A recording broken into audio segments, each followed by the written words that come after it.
Assalamualaikum warahmatullahi wabarakatuh. Baik teman-teman semua, kami dari kelompok 6 dari kelas B2 Teknik Informatika Universitas Pelita Bangsa. Pada kesempatan video kali ini kita akan menjelaskan cara kerja internal memori dan perkembangan RAM. Anggota kami terdiri dari 5 orang. Saya sendiri Eko, kemudian Fat Said, ada Ahyar, kemudian Denny Julianto dan Ricky Wahyudin.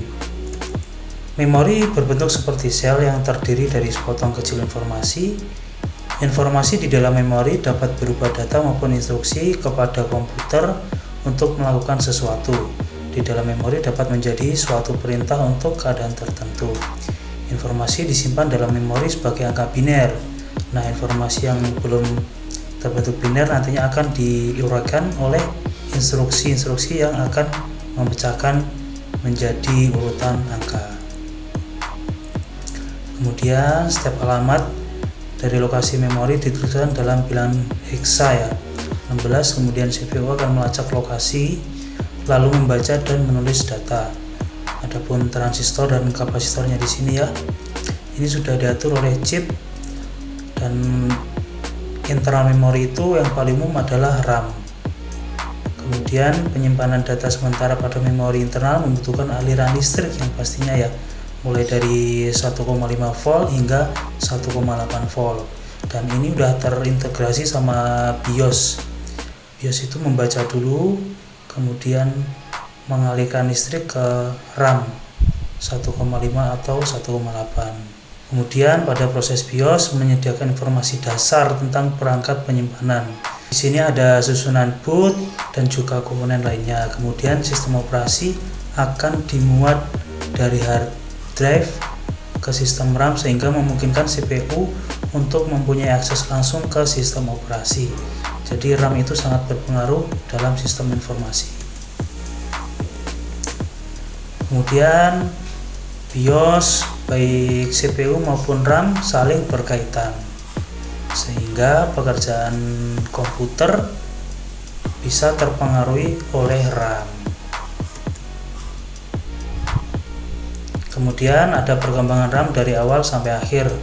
Sejarahnya mulai dari yang pertama adalah DRAM atau Dynamic Random Access Memory, diciptakan oleh perusahaan IBM yang sekarang Lenovo pada tahun 1970, memiliki kecepatan antara 4,77 MHz sampai dengan 40 MHz.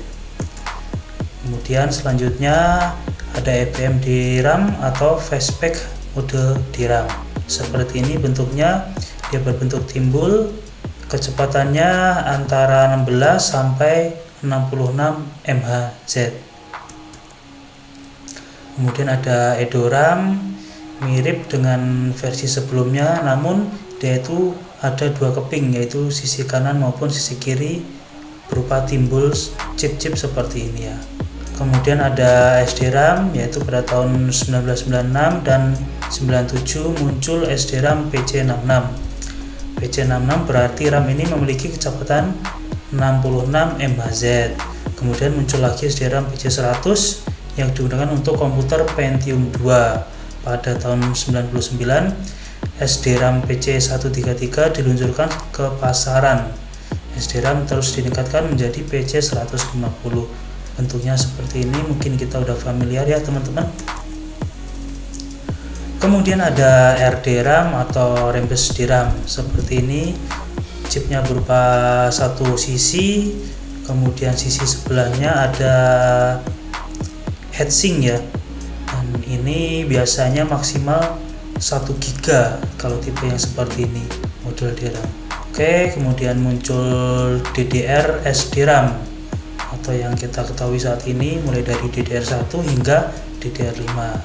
Dan DDR1 itu maksimal hingga Pentium 4 ya teman-teman.